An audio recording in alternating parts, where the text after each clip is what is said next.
welcome back again. We're so excited to speak with Angie, who we already spoke with a little bit. And so hopefully you caught that. And we really started to get into some other territory. So we wanted to have a part two. But for those who maybe haven't caught or it's been a little while, would you mind just refreshing our audience what you do, Angie? I would be happy to do that. I am a small business owner of a for-profit called Mindful Leadership. I've been doing consulting in organizational and leadership development since 2020. And ironically, never felt fulfilled. I never felt that it totally connected with my values. And just last fall, I went a different direction by co-founding a nonprofit, and that is Brave Leadership. Our connection with organizations is really a focus on mental health and behavioral health. So organizations, other nonprofits who are doing health and human services work, that is really the target for Brave Leadership, to be able to share investment in workforce development with unsung heroes who are at the front lines delivering health and behavioral health and mental health and all of those services that traditionally are overlooked by other for-profit businesses. So it's definitely more connected to my values, and happy to talk more about that. Yeah, thank you so much. Could you share the difference that you've experienced from living now in this connected, you feel more connected to your values versus what you were doing before? Because it was still in service to people. It was Right. still, in different nonprofit arenas. And so how does it feel different now that you really feel connected to your values? What's interesting with a nonprofit and the structure that we have set up, we being myself, my co-founder, as well as the Brave Leadership Board of Directors. So it very much is a community approach. We set up Brave Leadership to be a social enterprise, which means the organization generates revenue, but unlike businesses where that revenue might go to a shareholder or the founder or the owner, whatever that might look like, that revenue goes into the organization itself. So it supports our programming, it supports our operating budget, it supports all of our marketing and social media and all the stuff it takes to be successful as an organization.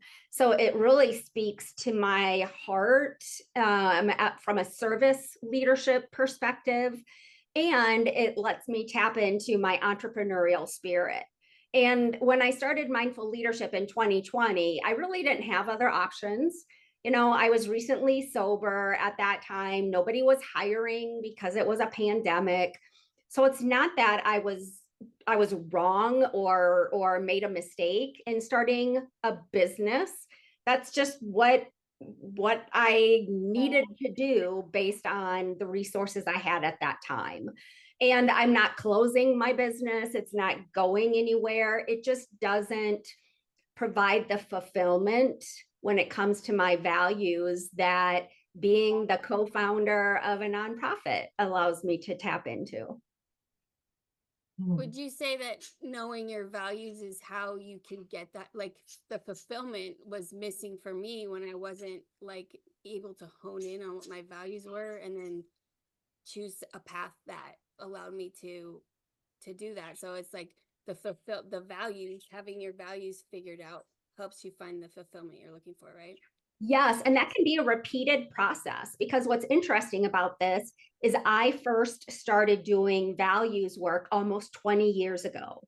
When I was in graduate school at Seton Hall University, that was really my introduction to leadership, at least in a more structured perspective.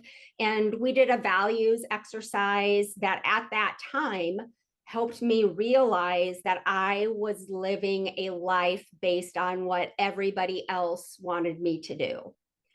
I fell into, like many women, like many moms, I fell into kind of the mold of what the perfect wife, the perfect mom, all of these expectations that were not my own. And so that led to some positive changes in my life. I lost a bunch of weight. I started running. I, kind of had that mind body connection started. And then a perfect storm of challenges happened in 2010. I lost my best friend. I lost a job that I had very much connected my identity to. My marriage was deteriorating, that would lead to divorce. And again, I got lost. And alcohol was what I thought would make it all better. And it took 10 years of essentially losing myself in spiraling alcohol use disorder. And in 2020, it again was reconnecting with my values that brought it back full circle in a very positive way. So, even though I first did this work 20 years ago, life happens and situations and circumstances that we don't expect pop up. And the difference now is that I've done the work on the inside. Whereas before, I thought drinking, you just put down the drink, right? And that was it. That's you just, and so, all of those times that I went into treatment or tried different strategies, it wasn't doing the inside work. It was really focusing on, just the drink part of that. And it really wasn't until I got deep into some of that self-discovery, self-reflection, many of the tools that we talk about in recovery from whatever it is that we need growth or redirection from.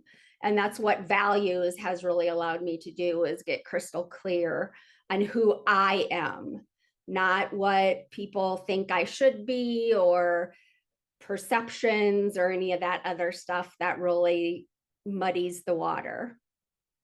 And what's important to us can change, right? Like what was important to me when I was in my 20s before I had kids is very different from what is important to me now. Right. And even 10 years ago, what was important to me. So but even just having some foundation to start with, or even understanding that if you know what your values are, it can help. It's like having a compass, like an inner compass. Exactly. And that's how we look at really values, whether it's individually or organizationally. One of the first things I did when starting Brave Leadership was write the mission, vision, and values. Because from an organizational development perspective, I was no longer just representing myself. I was creating an organization that would be representative of the people who are on the team with me, our board of directors, the individuals and organizations we're serving. And for me, that put more power into creating organizational values. My personal values are still at they're still there. They're still the foundation, but it's really how do we use kind of our gifts and our strengths and allow that to be values oriented and mission driven, and helping us deliver what's needed to build the nonprofit workforce. Yeah, and I love that you touch on this, because I want everybody to realize that it's not just entrepreneurs. Right. It's not just people who are in leadership roles, because you are a leader of yourself, right? And in how you decide to lead your life. And so that's really what we're talking about here. Yes, if you are an entrepreneur, hopefully you get stuff from that too, or if you are a leader or manager, but really about how you're able to lead and direct your own life. Yeah. And not only it starts with us. So leadership, is from the inside out. But once we're clear on our values, it's a conversation we can have with our family. And my sons are 24 and 22. Every year, we go through our individual values discovery and integration process. And for me, it's a deck of cards that I've created to kind of guide through the hands-on component of understanding our values. So I do mine, both my sons do theirs, and then we talk about them, not of whose is better and, well, I think that's a stupid value, nothing like that. But it really helps us look at, where are the areas that we have growth or commonality, and then as a family, how can we maybe plan vacations or little weekend getaways that touch on everybody's values. And it really has prompted some pretty strong, in a very positive way, conversations with my adult children that otherwise they would have never, really instigated for themselves. My oldest son is now engaged. And so it's a conversation he's had with his fiance about what our values, what do we stand for as a couple. So it's really creating these little ripple effects of, once you become clear, then you can guide and shape others in really obtaining their own clarity. That's so important. Like, as you're talking, I'm thinking about all the ways that it impacts. Like, the first thing that came to mind was trying to choose what I wanted to be when I grew up, like when I go in high school and I'm choosing my next path in college, like, what am I going to pursue? Well, if you know what your values are, if you can identify what those things are that are important to you, it'll point you in a direction that will be for you, instead of, you'll get less resistance, because when you pick something that doesn't line up with your values, that's where you run into a bunch of resistance. And same thing with relationships. I think so many people in relationships don't know what their own values are, and they want other people's values to be exactly like theirs, but they don't have the conversation until it's too late. Yeah. Yeah. And using that as really a decision maker, not like, big decisions, but just something, once we know our values, it's easier to make decisions.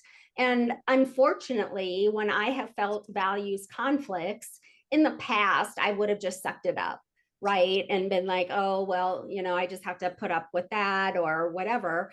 And then, since gaining this understanding for me around values, I have chosen to leave jobs.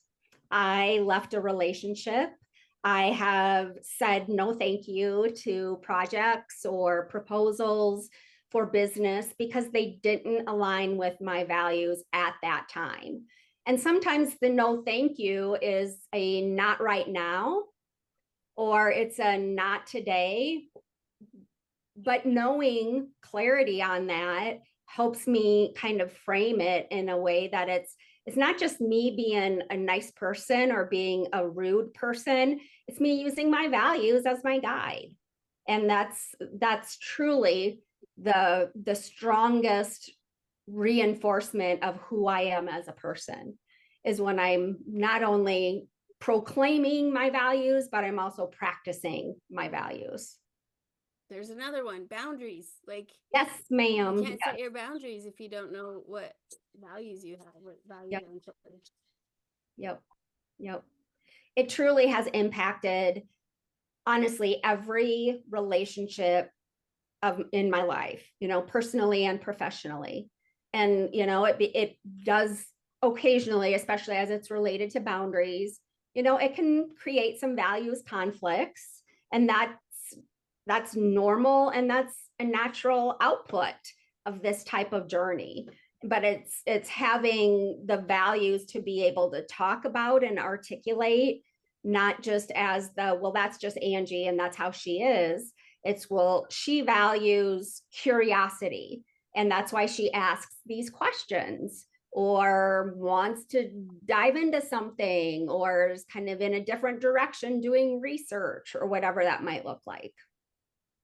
Yeah, it allows people to be able to maybe see from a different perspective, right? Because a lot of times we just have this tunnel vision of what we see, right? And that's the right way. But when you're able to express your values and share, and then in point setting up boundaries, then the people get to understand you better and a different perspective. Yep. And Yep. you did, I found your cards like that Yeah. I have from you sitting here. And when you and I first talked about values and you were helping me go through, because I knew this is something that I needed to get clear on, which I'm not all the way there yet. And I remember struggling really with, you could look online and find so many different methods and lists and blah, blah, blah, blah, blah. And Yeah. it's overwhelming. Like I was having a really hard time trying to figure out like what, like all of these are important. Like, how do I narrow it down? Like, how do I figure out what my values are? So that's something you do help people with too, right? Right, right. And the point you made earlier that our values can shift and evolve just as we do as leaders or as moms, as partners, and every kind of role that we play. But acknowledging that and being aware that there's a shift. Well, why is that shift? That's something that again we can have kind of a common language with ourselves and with other people when we allow it to be about the values. I love this. And I love that you go through this exercise with your family and reevaluate. And so, could you kind of walk us through, like Jenny's talking, she knew she needed to identify values, but she wasn't even sure where to begin. And it seems overwhelming.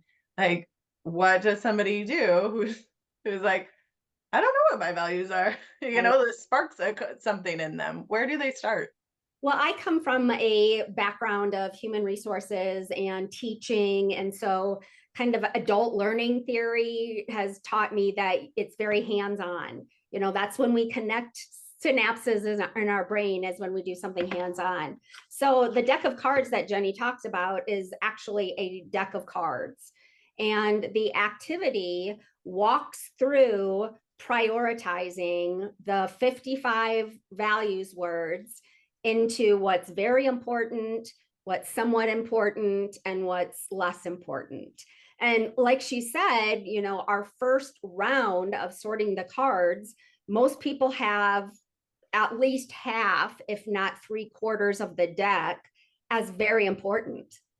And so, just like that compass analogy, if we're using our values as our navigation points, and the compass is spinning and trying to keep us caught up on all the different directions that we're moving in. So then round 2 is really using different layers of questions, one of which is this my value or is it someone else's? And Brene Brown and James Clear both have excellent resources on their websites, which I have used and have found helpful, because it does kind of take us through those self-reflection questions and help us eliminate that which is somebody else's values. It doesn't connect with mine. That's a big deal. Because I think that's what we get confused a lot, because we tie our identity so much to family or jobs or whatever. So I think that's probably where a lot of my overwhelm at trying to decide what my values were was coming from, is that, like you, I was trying to be what I thought everybody else wanted me to be, instead of really looking in and figuring out who I wanted to be for myself. Yeah. And trying to sort out, where did this value come from, me or someone else, is was really helpful. I'm still working through that, but that's the thing. It's kind of a journey just in itself, and it can evolve, but having at least a couple of really, like, if at least one or two of your really, really non-negotiables. Yep, exactly. Super helpful. Yeah. And for a lot of us who were raised or encouraged or assumed the role of people pleaser, then it's more natural that we're going to have a little bit of difficulty in narrowing down. Ideally, we have 5 or fewer core values. And that word core means these are the non-negotiables. And my choice is to, walk away from a business and walk away from a relationship really came down to violating one of my core values. And that became unacceptable. And I allowed myself to choose my values over choosing a relationship or choosing a job, because I was going to have to live with myself. And that values violation became too important for me to ignore. If you try to force your, like, it doesn't work, because I thought, okay, well, I'll just try to change my mind, because we're doing all this mindset work. I'm like, okay, I'll try to change my mindset. So, but it just, if it doesn't feel right, it won't feel right. You can't force it. Like, at least that was my experience. Yep. And there's a lot of research and other books around, we get a physical reaction, right? For me, it's in my gut.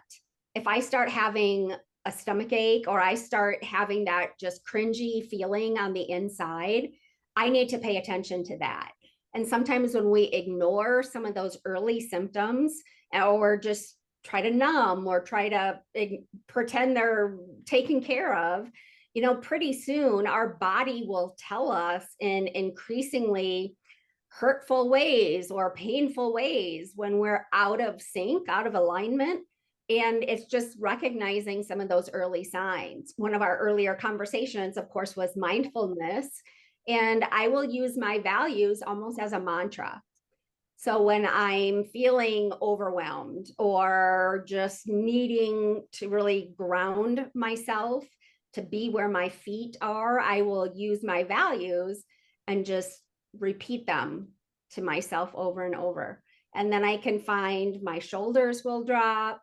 I can start kind of feeling centered, kind of being more comfortable where I'm at. And so there's a lot of ways that we can incorporate our values just in keeping ourselves whole from the inside out.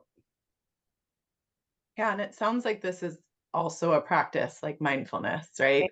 Very much. Of at first it's going to feel uncomfortable, especially like people pleasing, for example, those of us who are used to that, of choosing like, oh, okay, no, this doesn't align with me and my values. Now, Saying what do I no? do with it? How No. do I say no? And then the no becomes not right now. And that's okay, right? Yeah. You almost build in a little cushion for yourself. If you say, I need a little bit more time to think about that, and we get requests or somebody needs something. And yeah, we want to be helpful. We want to take care of others' needs, right? That's almost an inherent gift for many moms. However, it's that analogy, you got to put your own oxygen mask on first, right? Because if we're not taking care of our needs, we are less equipped to be able to take care of someone else's needs. Absolutely. And I'm just, I'm thinking of how when we're living in conflict with our values, and we might be doing this subconsciously, right? And that's kind of how mindfulness plays into this also, is becoming aware of what these are, because it can cause that cognitive dissonance of I'm doing this thing that I think is like good for me, or I'm participating in this thing, but subconsciously I know that it is not fueling me. It is not living with who I am aligned with, or what I want to be doing. Right. And that causes so much pain. It does. It does. And, I think in a lot of situations, we don't want to feel that pain. And so we choose a behavior or, what we think is coping to try to get us out of that pain. And what we forget at that moment is that we're creating more pain. It's layers of pain that then don't get us any closer to finding a solution. And I think that's, it's an easy out to just forget it, to just numb it, to escape whatever it is. The real bravery is in paying attention to it and sitting and thinking and reflecting, even if it's for a couple of minutes a day, to be able to reflect on what's something today I did that connected with my values. And then using that small win to help increase those opportunities throughout the day. And that's really what it is celebrating the small wins, the opportunities we have to demonstrate our values, because they all really do add up. Are there ways for people to sort of notice how they might be out of alignment? Like, I know I it started to become really clear to me that something was wrong when I'm like, every day I was in a bad mood, I was irritable, I was saying nasty things about people in my head, like really judgmental of myself and everyone else, and resentful, like all of those things. And it built up over time, like doing things because I wanted other people to like me, or, please other people. And it led to like all that discomfort led to that resentment and all that other stuff. Is there things like that people can look for? Yes. And for some people, it isn't as obvious as I have a headache or, my stomach hurts. It might be more cumulative over time where maybe they aren't showing up with the same positive energy that they did a week ago. Maybe it's somebody else who says, "Hey, are you okay? What's going on?" Sometimes other people can notice a change in our behavior faster or more powerfully than we can, and it's paying attention to those things. Even if I'm more reactive than responsive, that to me is an indicator, because then I'm not taking advantage of the time to think, and I'm leaning toward just an emotional response, a reactive response that does more harm than good. And so again, it's all about this mind body connection, this self-awareness. And for some people, I have one friend who she can get a migraine, and typically it's things that she's ignored up to the point of getting a migraine. But when she gets a migraine, then it's like, oh my gosh, what did I miss early on, where maybe I was overwhelmed, maybe I was doing too many things at one time, maybe my compass was spinning its wheels because I wasn't clear on what I needed to be clear on for myself and the directions I wanted to go. So whether it's just a thought, a reaction, a physical symptom, sometimes it's just paying closer attention and allowing ourselves to develop an awareness of those things that are demanding our attention.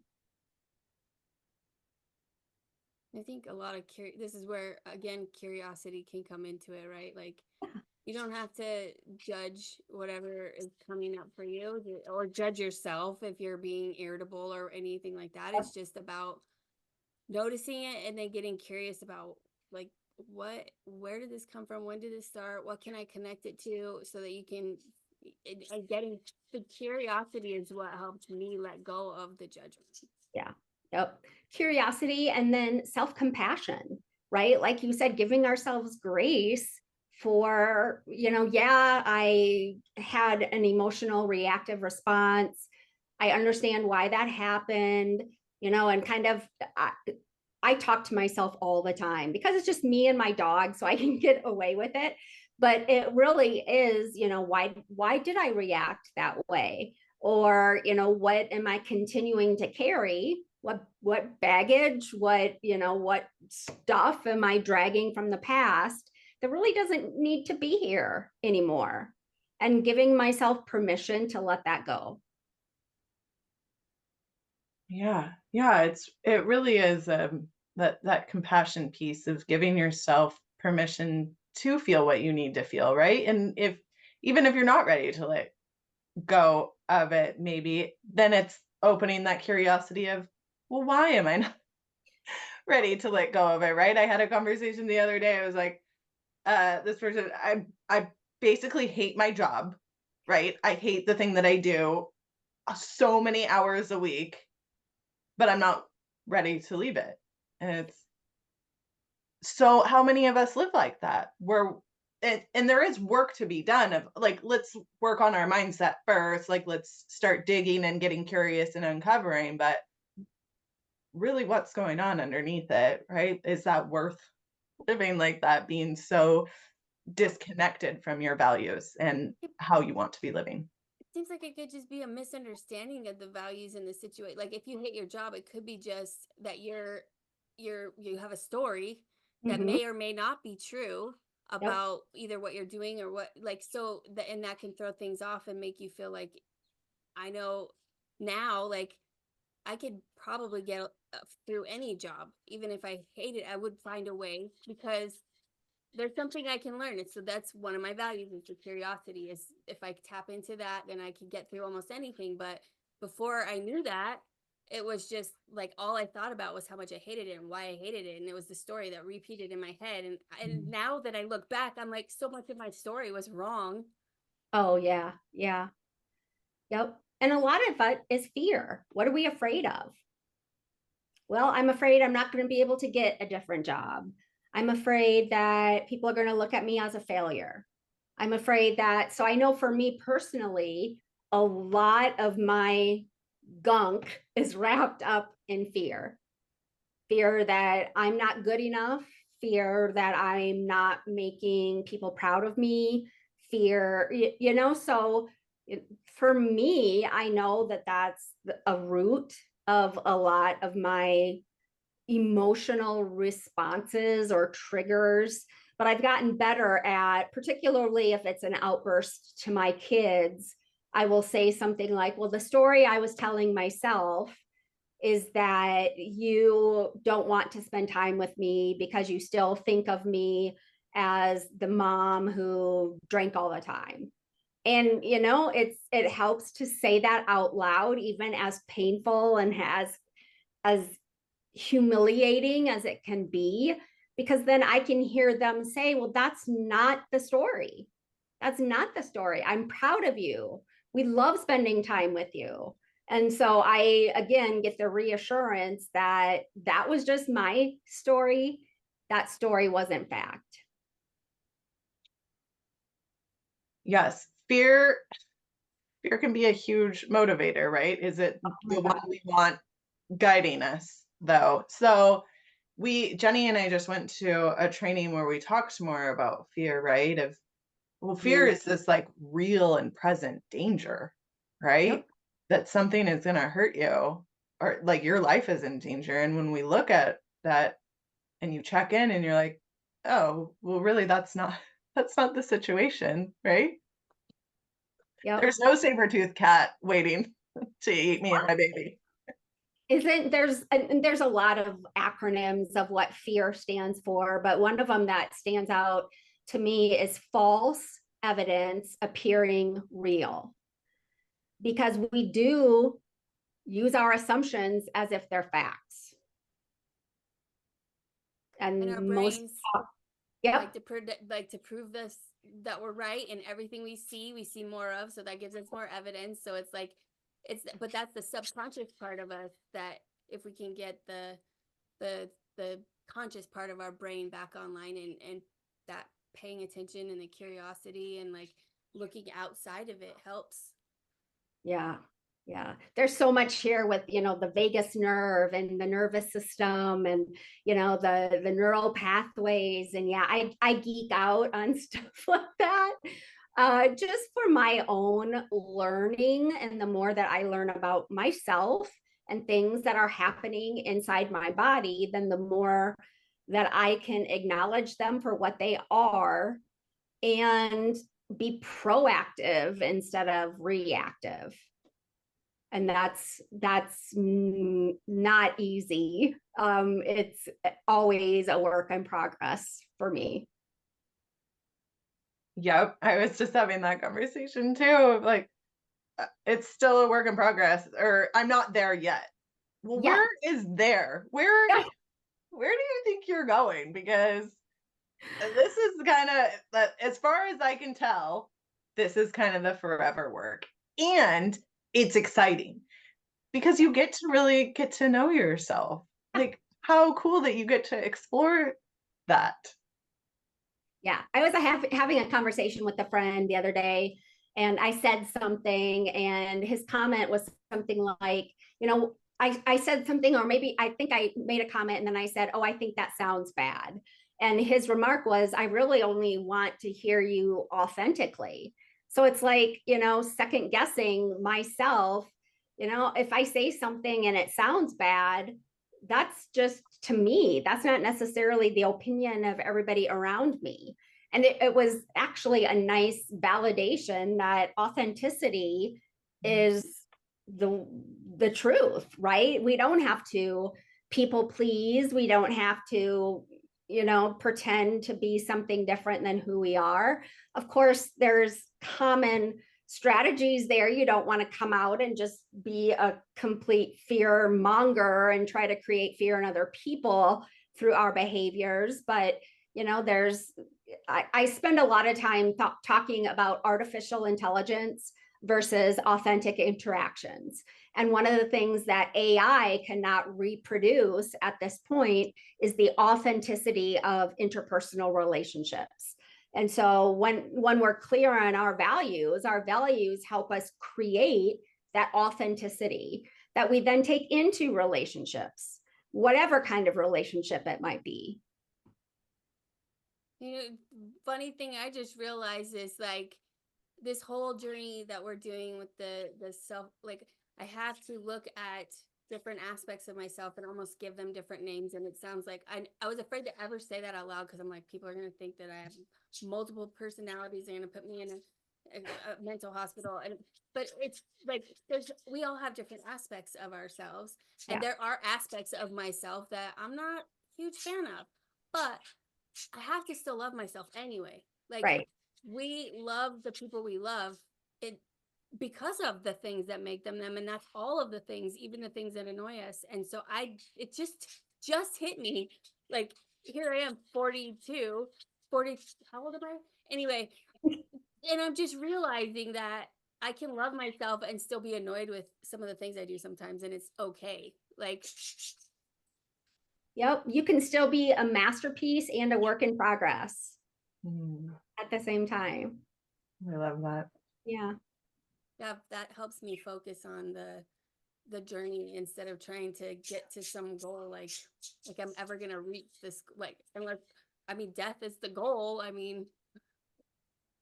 don't need to race there. Yeah, I love what Stephanie said, I'm not there yet, but where is there? And I think when we understand our values, there is alignment between our values and our actions and our words and our behaviors.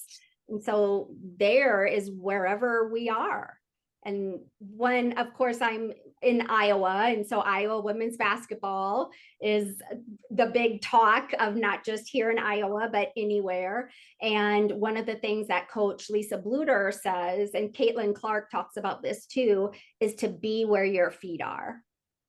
And that's very appropriate in a basketball setting, right? You be where your feet are. But think about the power of that, of us being where our feet are, and it's our values that create that sweet spot of where we need to be. So whether we're shooting 3-pointers or we're just going about our daily busy superhero mom lives, we can remember to be where our feet are, and our values help keep us there.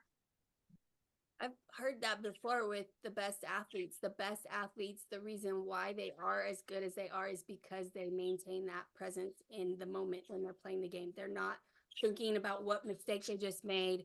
Right. They're in the moment. Absolutely. Yeah. That's fantastic. And so really what I'm hearing also is checking in with yourself, right? Yep. Before we make these decisions, right? Because once we have our values aligned, then we can check in with ourselves before we make a decision. Take a beat, right? Unless it is an emergency and somebody is going to die, then react. But otherwise, let's take a beat. Let's think about it. Is this aligned with my values? And then carry forward from there. You got it. Beautiful. How you feel, right? Yep. If it's only so easy as we try to describe it, right? Yeah, I know. Everybody's got it, right? We're good? Okay. Yeah, you bet. Ready to save the world. Don't worry. It's okay, because I didn't either. Yeah. Right. Yeah. And I'm still doing the work myself, right? So, I think it's when we stop doing the work or stop taking the journey so seriously that we then kind of become just status quo, stagnant. That was the word I was looking for. And just, shut off from ourselves and from the people we love and those who love us. So it's very much staying on the journey.